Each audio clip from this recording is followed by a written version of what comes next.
Halo, salam jumpa lagi dalam Perspektif Isidorus Lili Jawa.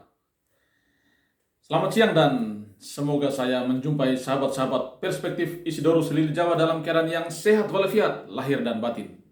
Kali ini kita akan mengulas satu topik tentang investasi bodong yang bikin bodoh. Ya mungkin sahabat-sahabat Perspektif Isidorus Lili Jawa sudah sering mendengar kata investasi bodong. Beberapa hari yang lalu, Kepala Otoritas Jasa Keuangan OJK Nusa Tenggara Timur merilis di salah satu media online bahwa ada dugaan investasi ilegal atas nama Advanced Global Technology AGT. Ini investasi yang menawarkan keuntungan bagi masyarakat yang berinvestasi dengan cara membeli mesin iklan yang tersedia di aplikasi digital. Saya juga membaca di beberapa sosial media orang-orang yang merasa dirugikan oleh investasi AGT ini. Katanya mereka sudah sulit mengakses aplikasi ini dan uang mereka puluhan juta pun raib. Ini baru satu model investasi ilegal. Untuk kita ketahui bahwa Nusa Tenggara Timur ini juga menjadi langganan investasi bodong atau investasi ilegal. Tahun lalu misalnya OJK merilis ada 5 jenis investasi ilegal yang beroperasi di Nusa Tenggara Timur. Kelima investasi ilegal itu misalnya Vein Group yang beroperasi di Kota Kupang. Koperasi Amanda Permata beroperasi di Sumba Timur. Komnas PAN wilayah operasinya di Kabupaten Sika. Asia Dinasti Sejahtera di Kabupaten Ende yang menghebohkan tahun lalu dengan kurang lebih membawa duit nasabah senilai 28 miliar. Bahkan yang terbaru ini kita mendengar lagi ada aplikasi Enel Kekuatan Hijau yang sudah mendirikan 12 cabang di NTT tetapi tidak terdaftar di OJK. Begitu pula yang saat ini sedang berkembang di Kabupaten Malaka yang namanya Koperasi Simpan Pinjam Sejahtera Bersama KSPSB. Ini koperasi bentuknya online tetapi praktiknya mengumpulkan dana dari nasabah. Banyak orang kita, ini orang besar maupun orang kecil, orang cerdas maupun yang pas-pasan, itu menjadi korban penipuan investasi bodong atau investasi ilegal ini. Kadang-kadang saya juga bingung, mengapa orang kita menjadi mudah terjebak atau terjatuh dalam permainan investasi bodong atau investasi ilegal ini. Mungkin ada yang berpikir ya, supaya cepat mendapatkan keuntungan dengan tidak terlalu mengeluarkan banyak tenaga dan energi. Atau mungkin ada yang sudah bermimpi tentang bagaimana mendapatkan cara cepat kaya hanya dengan melakukan hal-hal yang sederhana. Atau bisa juga mentalitas instan yang sudah menyebar, mewabah di kalangan kita. Tidak mau berusaha, bersusah-susah payah, tetapi mau mental enak. Yang penting melakukan hal-hal kecil, sederhana, mudah, tetapi mendapatkan keuntungan yang jauh begitu besar. Nah, investasi bodong, investasi ilegal itu ada di depan mata kita. Banyak orang kita menjadi korban. Ada orang yang harus menjual ternak, menjual tanah untuk masuk investasi ini.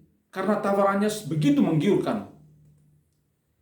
Tetapi ada 1-2 kisah sukses oleh orang-orang tertentu. Selanjutnya, kita justru mendengarkan kisah-kisah miris para nasabah yang kehilangan uang. Mereka sudah menggadaikan segala macam barang dan hartanya, tetapi pada akhirnya gigit jari. Nah, ada beberapa sebab mengapa orang kita begitu mudah jatuh dalam investasi bodong ini. Yang pertama, rendahnya literasi finansial. Ya, literasi finansial kita masih rendah. Ketika ditawarkan, dirayu dengan aneka investasi yang katanya mendatangkan keuntungan berlipat-lipat, kita langsung tertarik dan tergiur tanpa pernah berpikir secara jernih. Itu karena kurangnya literasi finansial kita. Di sisi lain, literasi digital kita juga rendah. Sekarang banyak tawaran investasi itu justru melalui sosial media. Ditawarkan menyimpan uang sedemikian, tetapi mendapatkan keuntungan yang begitu besar. Semuanya ditawarkan melalui sosial media. Literasi digital kita kurang baik. Makanya banyak orang yang jatuh tertipu oleh investasi ilegal ini. Padahal OJK sudah selalu mengingatkan kita bahwa ingat 2L. Ini 2L ini kunci untuk melawan investasi ilegal. Apa itu 2L? Yang pertama, legal. Pastikan bahwa investasi yang menawarkan apapun jenis investasinya itu kita yakin bahwa ini investasi yang legal. Caranya, cek di OJK. Apakah investasi ini sudah terdaftar di OJK atau sudah mendapatkan izin dari OJK atau tidak. Kalau belum terdaftar dan belum mendapatkan izin, maka jelas ini investasi yang ilegal, investasi bodong. Yang kedua, harus logis. Kita bisa berpikir, bagaimana mungkin kita cuma memberi uang sedemikian kok mendapatkan penghasilan yang berlipat-lipat luar biasa tanpa ada banyak kerja-kerja ekstra. Ini kan tidak logis. Jangan-jangan kita ditipu, mestinya berpikir begitu. Maka penting 2L. Yang pertama, pastikan legalitasnya. Yang kedua, gunakan pikiran yang sehat, pikiran yang logis. Nah, yang penting juga dari itu adalah bagaimana kita membangun kesadaran masyarakat agar jangan jatuh lagi dalam investasi-investasi bodong ini. Ingat, kita ini sudah hidup dalam keterbatasan, kekurangan. Ya, NTT ini menjadi terkenal juga karena sumbangan kemiskinan kita. Jangan lagi kita jatuh dalam permainan-permainan yang justru membuat kita semakin susah dan menderita.